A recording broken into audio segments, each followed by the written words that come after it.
bizim can ve qan borcumuz ancaq Azərbaycan şəhidlərinə və qazilərinə.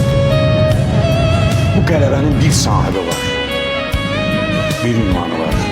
Azərbaycan xalqı, onun bağrından qopan Azərbaycanın milli ordusu başqa kimsənin ünvanında deyil bu qələbə. Bu qələbənin şəriki yoxdur. Xalqımızın xalqdır, milli ordumuzdur. Əşi, bunlardan nə gözləyirsən? Bunlar gedib torpaq alacaqlar. Bunlar. O uşaqlar getdi. Aldı.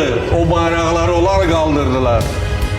Bəzən deyirlər ki, bu müəllimlərə, bunlar nə öyrədirlər bu uşaq?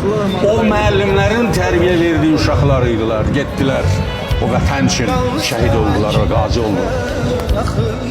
Əlini, qolunu, gözünü itirdi. Ama vətən sağ olsun. Güllere garg olmuş baştaşlarınız, namusun gayreti taşır şehitler.